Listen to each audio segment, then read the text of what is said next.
Booyah, and it's time for the Game Sports Podcast. It's your host, David McCaig Jr. Now, the Game Sports Podcast is powered by 91 Network and featured on Spaces. Spaces is through Village Media and Sue today. But hey, don't hesitate to pause this if you are listening on any audio platform and check out the 91 Network YouTube channel. Make sure to like, follow, and subscribe. The Game Sports Podcast is on there. The full-time podcast is on there. A variety of content for you to enjoy. Easy for me to say here. Now, if you're listening on Spotify, Apple, wherever you are, wherever you get your podcasts, we also appreciate the interaction, so do not hesitate. As well as, speaking of interactions, social media, Facebook, TikTok, Instagram, at the Game Sports Podcast.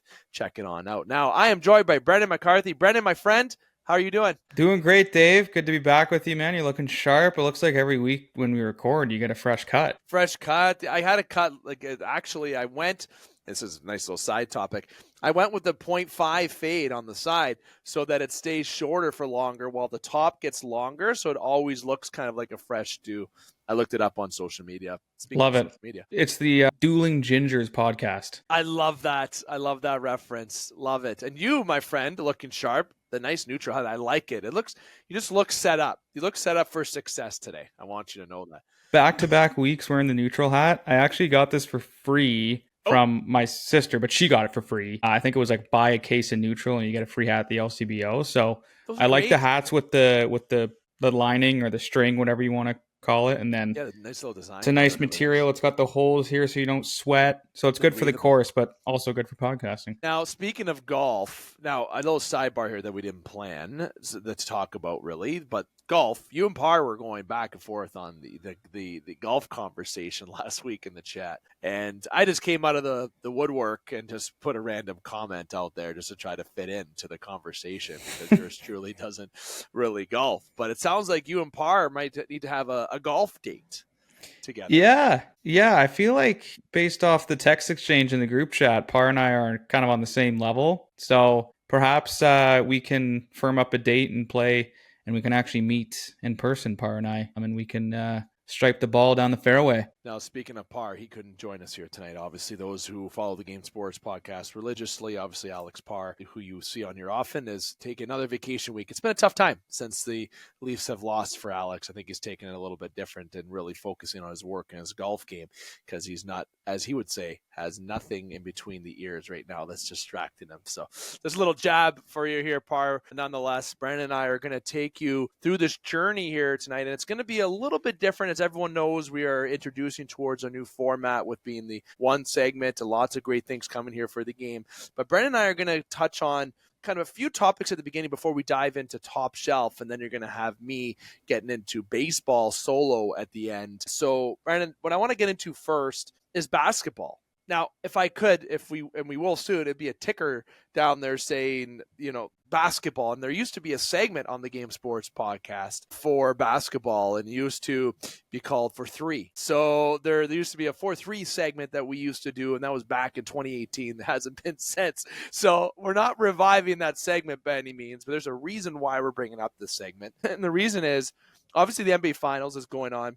Got some good Canadian representation in that finals. SGA is an absolute stud. Canadian basketball is just looking very promising in every which way in the future, right? Are they going to be better than the United States? Are they going to be better than even some of the Spain? Or we don't know. But when you have SGA at the helm, Brooks and a couple guys that are coming up, I'm very, very excited for Canada's future with basketball. But that's not what this point's about. I want to talk about the Toronto Raptors. That's Canada's only team in the NBA. And obviously the most recent Toronto team to win a championship in the core sports is the Toronto Raptors, and the first team to win since 93, essentially, speaking of the core sports in Toronto. No offense to the Argonauts. I'm not trying to jab at the Argonauts here, but I am talking MLB, NBA, and NHL in its most part. And, one thing I've always believed with the Raptors, Brendan, was believe in Masai.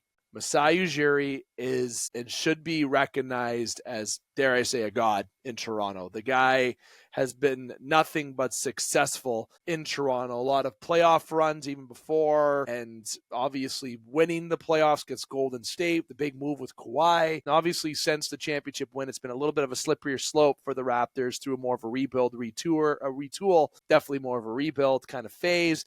And, this offseason that's upcoming for the Raptors could be very exciting. And I'm going to tell everyone here, Brendan and I are not unrealistic fans. We're going to give you of Toronto sports or sports. We're going to give you the full laydown of what we think, and you could take what you want with that, because if you heard us talk about Toronto, obviously some of our points may have been far-fetched, but the Raptors are actually in running, okay, for Giannis Antetokounmpo this year. For trade rumors are circulating, and Kevin Durant is also trade rumors that are circulating.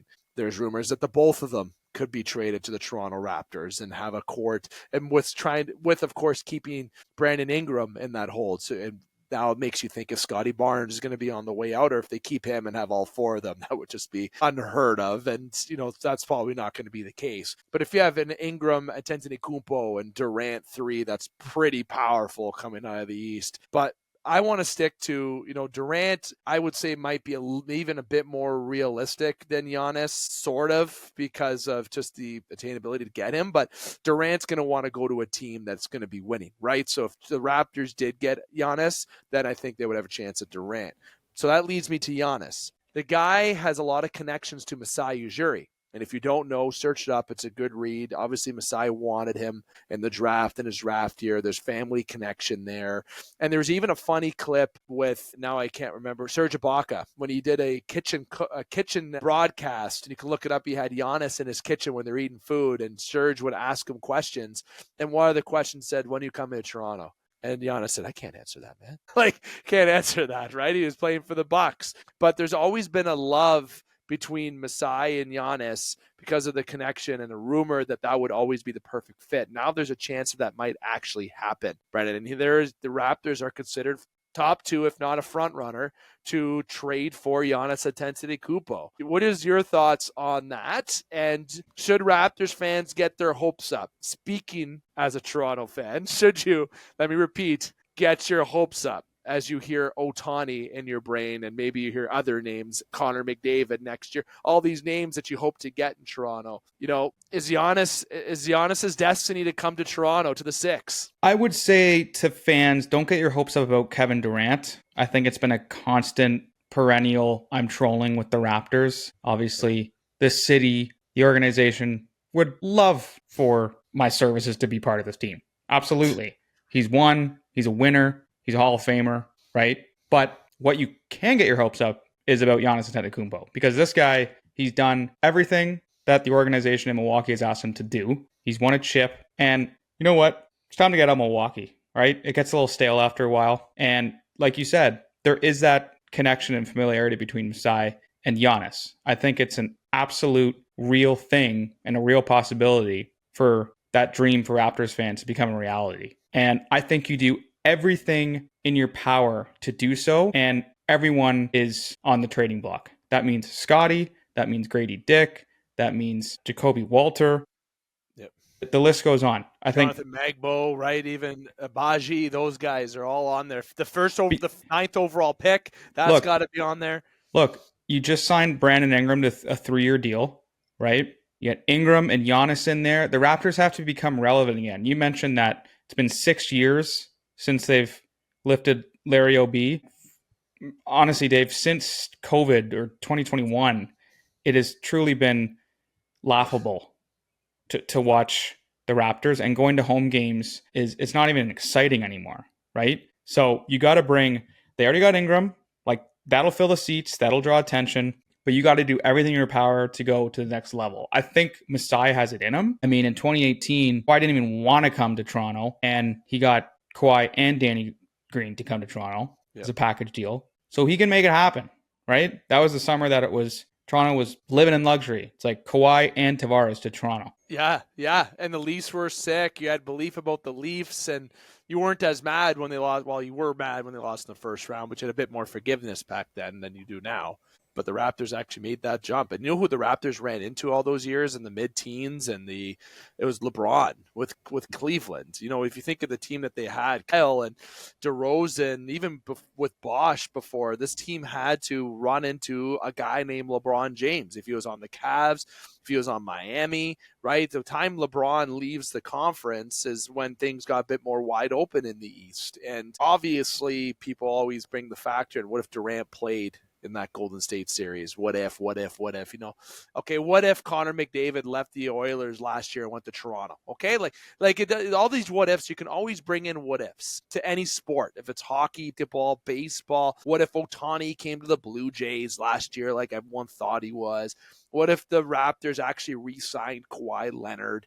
Right? You can't bring in the what ifs, but the thing that isn't a what if is they made the playoffs. I know it was over 5 years in a row. I thought it was 8. It was how many years they made it to the playoffs in a row, something like that. I don't have that stat. But they ran into someone named LeBron James, arguably the best player of all time. I'm a big MJ fan, so I always say MJ is number one. But I know that's a very great argument for people to have between the two. But that just of that alone, basketball could be a sport where one guy could help you win a series and tilt it. Look what Kobe did with LA. Names go on. And that leads me to Giannis, the effect that he would have, not just on the city, but on that team. And if you put a team that has Ingram and Giannis together on the floor, look out. The defense is good. They can put the ball in the hoop. They got good depth around him. You can center him with a good third guy that can shoot the ball really effectively and a fourth guy who's got good on the post, right? There's this that they would automatically become top favorites in the East next to the Knicks. And I guess you can say the Pacers right now, and even the Pistons are really climbing the rankings because of a lot of years they've had to retool. But again, these what if factors, Brendan, it's a big part of sports. And right now we're talking about what if you acquire Giannis, but I think it's one of the more realistic rumors that I've heard in Toronto for a little while. Like for real, I feel because of the background of the history between Giannis and even Masai Ujiri. Yeah, and Masai's not afraid to make those tough decisions. If it means getting over the hump or getting another chip, you have to do it. I remember when they traded DeMar. And he's still sour about it. But at the end of the day, Masai's licking his chops saying, I got this team and this city a championship right here in Toronto, right? Do you think back, and this might be a good clip, okay? Maybe it is. So I'll tee it up. What year were you? May I ask you what year you were born? 95. 95. Okay, I'm a 91. Okay, so we don't have not too far apart. When you were, let's say, being into Toronto sports, Jays, Leafs, Raptors, and I'm sticking to a basketball point here. But did you think that you would see a Raptors championship before you would have saw another Blue Jays championship, which I know you didn't see 93, nor was I. I was also young, so let me rephrase. Did you think that you would see the Raptors win a championship before the Blue Jays or the Toronto Maple Leafs when you were a kid? No. And why is that? No. And do you have an answer for that? Why? Because the NBA is filled with divas, and I never thought the Raptors would actually have a good enough pitch to acquire the likes of a superstar a la Kawhi Leonard. It seemed more possible for a Blue Jays team or a Leafs team to do so, but the Raptors, when you look at all those three teams, seem to be in third for me for actually winning a chip. And they proved me wrong. And what was a big part of their win? And is taking that chance to get over that hump, changing the DNA of a team to help shape. You traded DeMar DeRozan at the time, Jakob Poeltl, a pick, and you got Kawhi Leonard and Danny Green. But you know what you also got out of that? The Larry O'Brien trophy. That's what the future considerations part of that trade was. And those are the tough decisions that good management take when they want to win and they recognize a change is needed. And I'm not hinting anything. It sounds like I am. Maybe I am a smidge. Okay. But you took that and they knew Kawhi was leaving. They knew maybe they had a chance to keep him slightly, but there was a chance that he'd be leaving. And Toronto fans are not bitter about Kawhi Leonard leaving. Yeah, it's sad, but look at what he brought this city. There's a different component to that. Kawhi Leonard left on his terms because he wanted to be close, live with his family in LA, and he brought the championship here. He was the main part of why the championship got brought here, right? So I agree, Brendan. I would have never, if you would have asked 10-year-old Dave, so that would be a 2001-year-old version of Dave, saying, who's going to win first? You have a Raptor hat, Blue Jay hat, and a Leaf hat. I know it wouldn't have been the Raptors. They would have been my third choice. My first choice would have been the Leafs for two reasons. One, because of where my heart lies, but two, because in 2001, how good the Maple Leafs were. Okay, that's that is the other thing. To say that team never made the cup final, never won more than 3 rounds, or even come close to win a championship, if you would tell young Dave that would have blew his mind, because I was sold to that. But then obviously you had the dry period, and the Raptors took that leap, and look at what they did, Brendan. It was wild. And then you get the 15-16 Jays. That team could have easily gone punch for punch against the World Series champs in 15 and 16, who were, remind me again? So in 2015, obviously, who they lose to? So they lost. It was Giants. Well, they lost to the Royals. I'm trying to remember the top of my head now. So they lost. The Royals won that year. The Royals beat the Mets. I think you're right. In 15? 15. And then 16, they lost to the Cleveland. And then the Cubs Cleveland, won that now year. Guardians. Yeah, and the Cubs won that year. And the Cubs won it that year. And I had a soft spot for the Cubs. That was nice to see. Oh, my God. I was so okay with that. First title in 108 years? Come on. Yeah, can't go wrong. So my point is, though, circling overall to wrap this up, Giannis to the Raptors is very realistic, in my opinion, and I'm sure you obviously agree. So absolutely agreed, man. Raptors will trade for Giannis. I'm calling it. It's happening. I'm manifesting it. This is actually going to happen, and I'm pumped to see what Masai does. Build the guy a statue.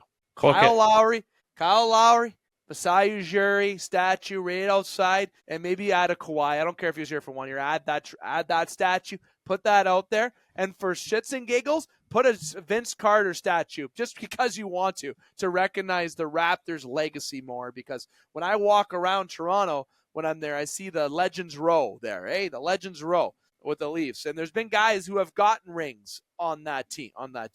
But if I see a Mitch Marner down the road, or I see an Austin Matthews one, and there's no cups in this city, I don't want to see no damn statue of these guys on Legends Row. Matthews will get one because he was a captain.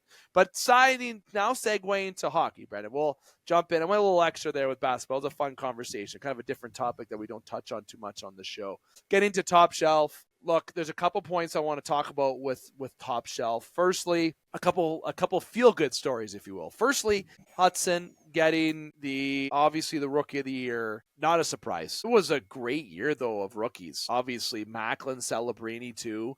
Got to give credit there. I feel like, this was a good year. There was more competitive year than I thought it was going to be. I didn't think Macklin would be as, competitive as he was. I didn't think that Hudson would be as impactful as he was. And I know he's a Hab, but the kid's looking special. When you see him play out there, he has confidence. He's fitting in nicely. And I think you got to admit that was a good choice by the league to get him to be crowned the Calder winner this year. Yeah, Lane Hudson is an absolute dog on the back end for the Hudson. Canadians. I'm Lane Hudson. Yeah, Lane Hudson. Not talking about his brother, Lane Hudson. Lane looks like he's about 11 years old, but he skates like the wind. His edge work is phenomenal, making highlight reel plays. He's going to be a stud. The Canadians got an absolute gem. They did. And the other award that I'd like to point out, I know you haven't seen the clip of this, so I'm not going to spoil it too much. I know I kind of did touch on that. For the Bill Masterton, Sean Monahan was the recipient chosen for the Bill Masterton Trophy. And for those who hasn't, whatever word you want to look for, seen the clip for this, it is so touching. It is obviously Sean Monahan signed in Columbus. Money was right, obviously, but he wanted to play with Johnny Gaudreau. That was his good friend from days playing prior. And unfortunately, Johnny Gaudreau passed away tragically before the season. And there's been a lot of Gaudreau love this year when it comes to the World Junior team, when it came to the Four Nations team, the World's team as well, that won their first World Championship in 90 years, something crazy like that. And then Sean Monahan and the Columbus Blue Jackets overall had to persevere through a lot this year, losing their star player, arguably their best player that they had on their roster, and someone who, don't forget, signed in Columbus, and everybody was shocked. Somebody gave Columbus a chance. I remember reading those quotes a lot, and Johnny left Calgary, went to Columbus, chose them over New Jersey. I believe the Rangers were in the running as well, if I remember correctly. The Islanders, one of the two New York teams, and he chose Columbus. And he, obviously, with help with Monahan coming in, they were building a good route, like a good team there, and they still are. But the Masterton Trophy, Brandon, goes to Sean Monahan, And Meredith Goudreau is the one who delivered the Bill Masterton Trophy as a surprise to Sean Monahan. Obviously, Johnny's wife is whom delivered that. They had a little surprise planned, and when Sean opened the door, there's Meredith with the trophy, right? And it was so touching to see. And I know you haven't seen the clip yet, but from hearing it from what I've told you here and off air, obviously this trophy, you don't win it because of skill. You don't. Obviously, you have perseverance is in there, obviously, so obviously you play effectively. But this really highlights the good quality of people. It highlights the, like I said, perseverance, the sportsmanship, the dedication to the game, especially through challenges. If you're battling sickness, if you're battling, hardship, when you, like in this instance for Monahan. And this story is the type of stories that I love to talk about when it comes on this pod, because it's such a touching moment for Sean Monahan and his family. I'm sure that Meredith shows up there, Brendan, with the Bill Masterton Trophy. It's incredible. It's amazing. A lot of heavy hearts. And I still sometimes wake up and can't believe that Johnny Hockey is gone. I remember that day waking up and reading the news and not wanting to believe it. But obviously, that story is, like I said, incredibly touching. And Sean Monahan was super close with Johnny. And man, that was, I'm sure, incredibly emotional for Sean and Meredith and the family to get through. Yeah, honestly, that is, we won't dive into the case or anything, but obviously I got my opinions on what I think should happen, but that's a whole other conversation. Not either way, justice will never be served is the way that I will look at it in that regard. But obviously Monahan plays through Johnny. Meredith talks about that. Great clip. Check it out. You can get it on TikTok anywhere you want. It's worth the 3 minutes plus or ish to watch. Definitely touching. So, Brendan, I also want to actually give a quick highlight. TJ Oshie retired. When I think of Oshie, I think of Team USA in a lot of ways with shootouts. I think of Oshie just leaving St. Louis to go to Washington and how heartbroken St. Louis fans were. But he had a heck of a career, so I'll give a little clap to TJ Oshie. But I want to talk about the Cup final here because I know we're obviously going a little bit extra here, and I'm going to be mindful of your time, which is always a challenge on my end. The Edmonton Oilers, at this time of recording, we're recording on June the 10th, and it's currently 7:39 p.m. to give you guys the exact time. June 10th, 2025 at 7:39 p.m. We're talking about the Edmonton Oilers, Florida Panthers, continuing top shelf here on the Game Sports Podcast, powered by 91 Network. Look, the Stanley Cup Finals just had Game 3. Game 1, Edmonton came out with buzzing. Great game. Game 2, buzzing game. So many penalties. So many. I lost count. I think there was 11 in the first period, if I remember correctly. A lot of penalties. Goes to double overtime, and of course, someone named Brad Marchand gets the overtime winner, because he does that. And there was a TikTok that I saw, speaking of TikTok multiple times here, saying, first time, like the Family Guy clip, it was a Leaf fan talking to an Oiler fan. Yeah, it's not our first time seeing that as a Leaf fan, okay? Marchand knows how to score big goals, and that was a heartbreaker of a game, and I think that could have been a game that Edmonton let kind of slip away, and they could have walked away out of Edmonton with a 2-0 series lead. But we all know 2-0 series leads against Florida mean shit, okay? But 1-1 going back to Florida, and the game that we watched last night, which is June the 9th, as I mentioned, we're June 10th right now, was like watching a game that I've seen recently. 2 different games that I've seen recently with another team that me and this guy that is on the show with me here cheer for. It was almost like looking in a mirror. It was almost the same thing. Brennan, it's Florida walks away with Game 3, and that was a garbage game. Garbage hockey game. Edmonton's their best competition, though. So you got to think they'll be coming back Thursday with a vengeance, right? Like, yes, it would have been really nice for them to get that double OT win on home ice. The place would have erupted, and you'd feel just a little bit better. Like, obviously, 2-0 leads, like you said, to Florida don't mean anything. But in the Cup final, you feel a little bit better about yourself, just with bonding with the group, getting ready, just a little bit more breathing room, less uptight. Okay, you take the split, you go back to Florida, a really, really tough barn to play in as an opponent, and you get mopped. So now it's like, okay, must win Thursday, because Florida is playing that. It's crazy, but they're basically playing last night as if it's like game 1 or 2 of the opening round. Like, they seem so fresh and calculated and structured, and that's the Paul Maurice effect. But they were just doing everything right last night. They were getting in Edmonton's head, and Wallman was fine today because he was losing it. He was spraying water at the bench, being a clown, sucker punch Matthew Tkachuk. This is how the Florida Panthers play. They drive you into the muck. They get in your head. And I'm sure they're waking up today at team breakfast going like, yeah, we got them right where we want them. Yep. Right? Now, Yep. Skinner was a no-show. McDavid was quiet, got rocked last night by Ekblad. It was a tough night. It's a flush-em game, though. It's a long series. If there's one team to do it against Florida, it's Edmonton. They came back from a 3-0 hole last year. But both teams are significantly better than last year. And like I said, with my gut instinct, Florida will win. And they're a little bit, just a touch better, a little bit more crisp. So must win Thursday because I think it's curtains and if they lose. And the driving question that really comes up is Skinner or Pickard? And I'm going to go to you in a sec, but I'm going to say first, you got to stick with Stu. I feel like despite what Pickard has done earlier in the playoffs, you can't give up on Stu yet. That's a tough one because I'm not like so hellbent on Skinner. Like go with your guy. Like it's kind of like all right, do we keep our faith in Stu or do we just have a fresh Pickard go in, get a dub, even it up, go back to Edmonton, Stu get ready to play next week. That way he has like ample rest. So I'm sure there's some strategy going on in the coach's room, but I'd almost say play Pickard. Okay, going with Pickard. See, honestly, the Oilers yesterday, you brought up points, and when I was watching the game, I had everyone knows Dane with the show. He's been a part of the Game Sports podcast for a long time. He's more on a casual basis now, obviously doing a lot of good working things with the MNR because here in Canada, there's a lot of forest fires on the west side. So it's obviously he's doing a lot of work. So he was sitting though beside me, and there was a lot of swears last night.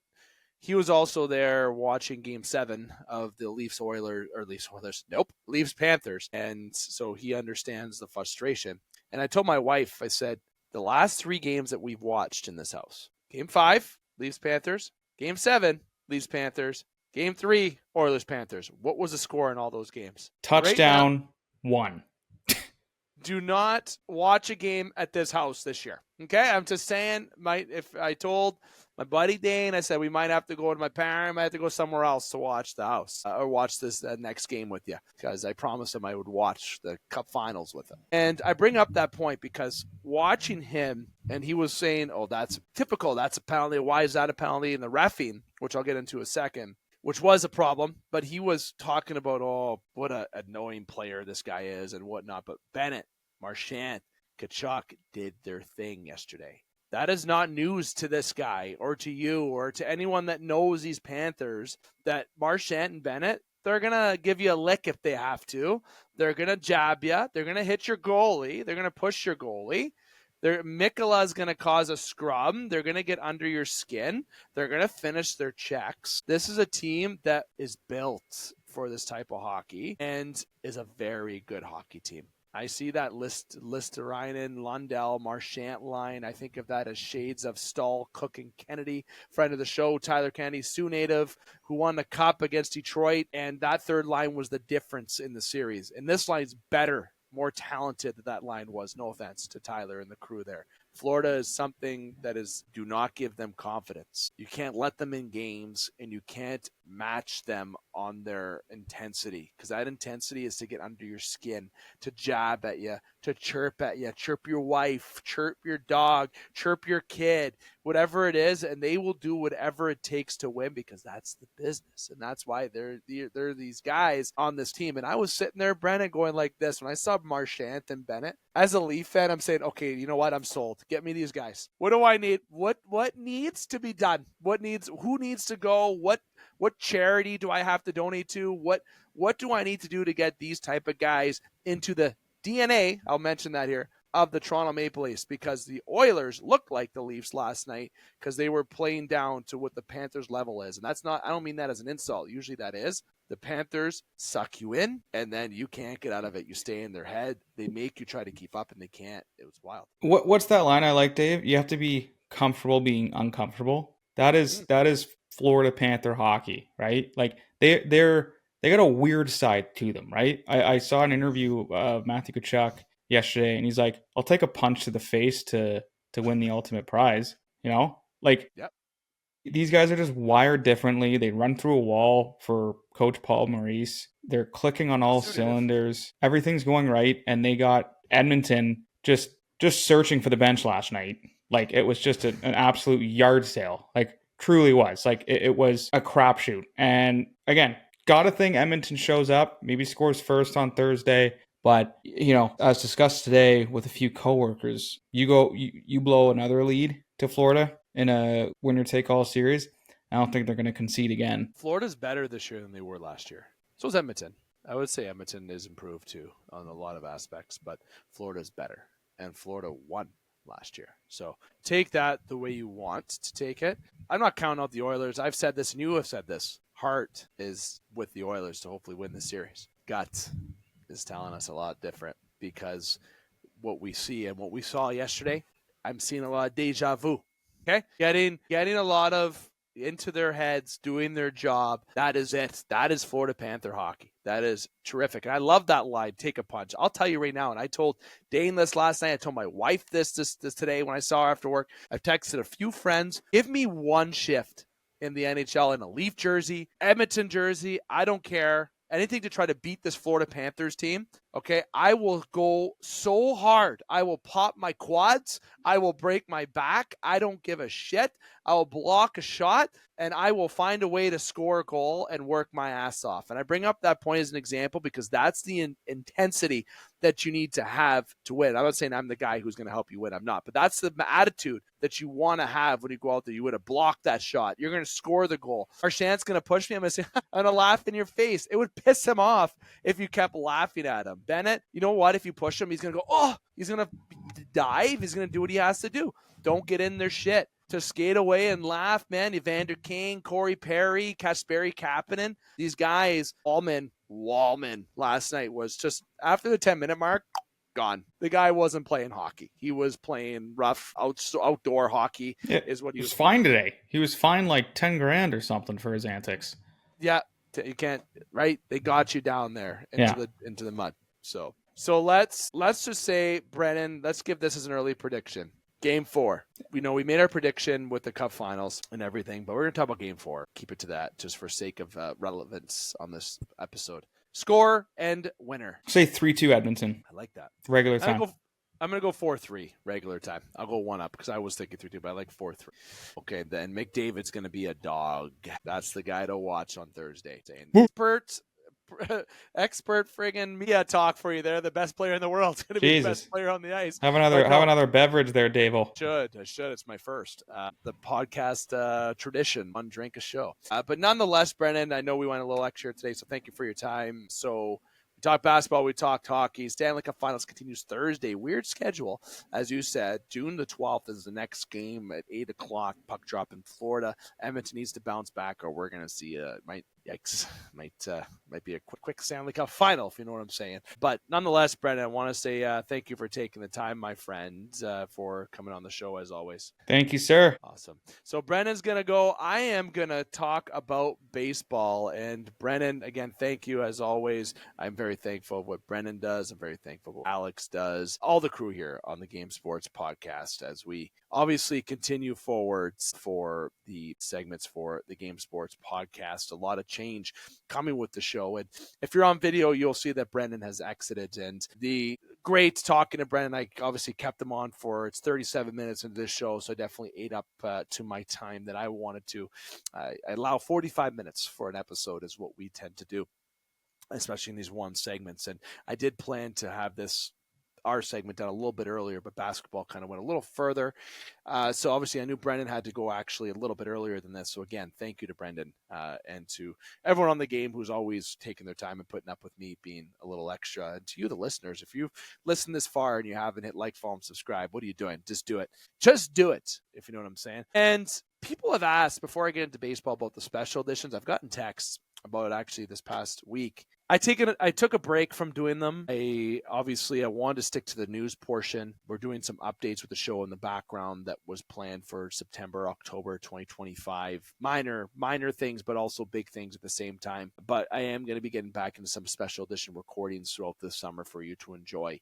That was certainly a big thing that we'd like to do, and obviously got a lot of listeners on the show with that. But we're going to continue to get back to that here on the Game Sports Podcast. So just remain patient because obviously we have everyone has a lot going on, but the main thing for me is actually I am going to be having a son next week on June the 18th. My wife gets induced, and we've had to shuffle schedules around for the last couple of weeks because of some change in my plans. So that is why some delays on episodes and all the fun stuff, because life gets in there. Right. But as I ate up another minute of my time, I am going to get into baseball. And the reason why I want to dive into baseball without the presence of Connor Henderson or Jordan Trudeau, which breaks my heart, is, well, I didn't confirm in time with Connor here tonight. And tomorrow night we have our men's league baseball game. And usually Connor's good on Wednesdays to record, and I won't be able to record tomorrow. So I'm going to be doing a strike zone bit by myself. Obviously, I sit here today wearing a Toronto Blue Jays t-shirt supporting the Toronto Blue Jays. Vlad in the background there, obviously with a mix of my background there, as you can see. But getting into the world of baseball, obviously the Blue Jays, one of the hottest teams in baseball, doing quite well right now with a very good back and forth game with the St. Louis Cardinals last night at the time of this recording. But, the big thing is that I talked about last week that I wanted to stress is finally the Red Sox have done the right thing by calling up Roman Anthony. The guy has had Facebook, Instagram, TikToks. Look, getting begged to play, and the Sox finally give him the opportunity to be playing in the MLB. Obviously, when it comes to the All-Star game, there's a lot of things coming around the corner. The All-Star game for the MLB is one of the more entertaining ones because, despite that some pitchers aren't going as maybe hard as they would, they do try because it matters. It has a piece that matters. And Connor and I are going to dive into this a little bit more when he's here. But the home run derby, love that. I find that the MLB does the All-Star game right, and it fits well with the sport. Other sports, it's not the same. MLB, hats off to you. That, of course, Roman Anthony, All-Star game is 2 points I want to touch on. But the big thing I want to give love to is, and I can't believe I'm doing this given the start to their season, but the Toronto Blue Jays finally picking up their bats and getting into the win column. And doing so without Anthony Santander in the lineup, but obviously maybe he's been an ingredient that hasn't been the right fit there in Toronto. The guy has been one of the best home run hitters in baseball before his injury. I use quotations there if you saw that on video, because is it an injury or is it more of a benching? Who knows? I'm just making up stuff. But Santander really not working out right now in Toronto. Hoffman having his struggles as well. Some of the new additions that haven't been big additions have had their struggles and have been some critical points into the team's losses, let's say, and to not doing so well. So the Toronto Blue Jays obviously tied with Tampa Bay right now in their division. There's still so much baseball to go, like just under 100 games still remaining. So I don't even like to talk about the standings, but teams out of the gates, the AL East, the Yankees are looking good, but the Orioles, Red Sox not playing some good baseball. The Blue Jays have an opportunity to win their division and make a good playoff run because the AL is nothing pretty. You got teams that are pretty. I guess you can say the Yankees are. The Detroit Tigers looking real pretty. Minnesota, I'll give you credit. Houston Astros, I'll give you credit. But everybody else, the only ones that majorly stand out to me are the Yankees and Tigers. And oh my God, Detroit, that team is looking real good. It's very nice to see. And when it comes to the rumors about trading Derek Skubal, I don't care if you're a Tiger fan and you think he needs to go because you want to get assets for him. You keep that guy. The guy is an absolute stud. You find a way to keep him. Now, when you speak over to the other side of the league in the NL, there's a bit more, let's say, teams that I think are a little bit leg up, okay, having good years. And obviously the Padres, the Giants, the Dodgers looking good in the West. When you have a division with the Dodgers, anything's going to be tough. The Cubs looking good. Obviously the St. Louis Cardinals being where they are in the standings, I thought definitely more of a kind of a retool type year for them, but still, nonetheless, the New York Mets 42-24 at the time of this recording. So listen, the Toronto Blue Jays and the AL wide open. The NL, the division favorites are there. The Mets, you can say the Phillies as well in that division.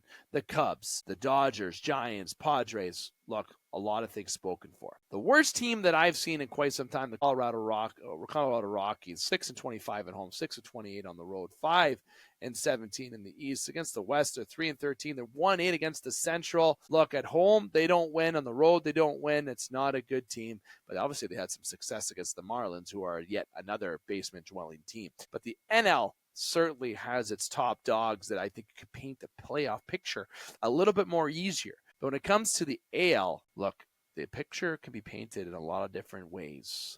And if I'm the Blue Jays, the money you spent this offseason and the moves, you look at ways what you need to do to try to be successful. You see that at home, you're very successful. On the road, you're not. And when it comes to playing your own division, being under 500 will not bring you success. They need to be better against their own division and better on the road with staying consistent at home. I still think the Blue Jays have an opportunity to make an add or two when the All-Star break hits and the deadline to try to get them into that wild card spot or more. And do I think a wild card spot warrants a good run at a postseason? Absolutely. In the world of baseball, you can get into any position and find a way to have a good run in the playoffs. Tigers were point whatever chance last year making the playoffs, and they did, and look at the run that they did. But ultimately, the end of the finish line to even think about winning a championship coming out of the NL, you're going to have to face the Dodgers. You know the Dodgers are going to be the team that gets there this year, despite some inconsistencies at odd times this year, especially against the Central, where they're 6-7. But this is a team that just struggles a little bit on the road. At home, they're great. They're going to find ways to win. That's the team you have to go through and measure up your team against. So the thing is, experience in the playoffs is a big factor, too, for future growth on the team and exposure in the organization. I think the Blue Jays, as much as you want to win, go for it to win. Getting that additional playoff experience that's beyond a wild card game will be critical for the growth of Vlad, for the growth of Bo, and for other players that are a part of the Toronto Blue Jays to keep building a foundation to have long playoff runs and a World Series. So, in the world of baseball, I went all over there for you. Standing updates, talked about the Rockies and Marlins being basement dwellers, an open AL, a not as open NL, but yet it's still open. The world of baseball, the season is in full swing, of course, just over 60 games in, and it's been a very entertaining season, to say the least. And I'm excited to see how the rest of the season goes, if we're going to keep seeing these series and games, divisions, especially in the AL, be so close, or if we're going to start seeing some separation. Going to be very interesting. Let me know below what you think. As I sit here, I'm 2 minutes over the episode, and I am starting to get the buzz on the wrap-up, so I'm going to make sure I get to the wrap-up portion for you here. I appreciate you taking the time to join the Game Sports Podcast. If you're new, make sure you like, follow, and subscribe. You can find us on TikTok, Facebook, and Instagram at The Game Sports Podcast, and just make sure you like, follow, and subscribe, of course, and interact. You can also check us on 91 Network. It's a YouTube channel and that we are powered by, and we're also featured on Spaces, which is through Sudaday and Village Media. The Game Sports Podcast is located in Sault Ste. Marie, so of course a lot of good connection there with Sudaday. If you are in Ontario, you may have a Spaces opportunity near you that you can be a part of, so make sure you dive on into that. Now, the last point that I want to mention, with obviously mentioning it about 10 minutes ago, with my wife and myself going to be celebrating the birth of our son within the next week from today is when well, we're not getting induced, but it's going to be the day prior to being induced. So just about a week and a day from now, on the 18th of June, she's going to be induced. So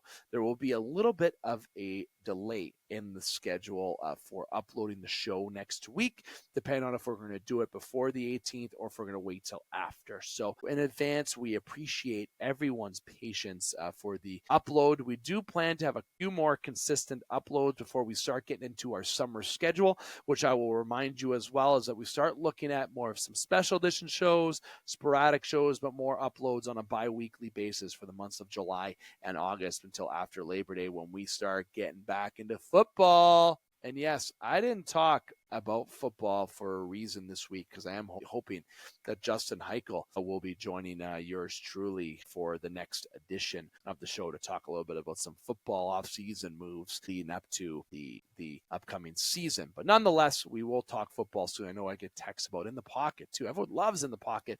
And if you truly love the show, if I see you texting and you're not following on any platforms, I'm going to call you out on it. So make sure you do that. So this has been the Game Sports Podcast. The next episode will be TBD within the next week to 14 days.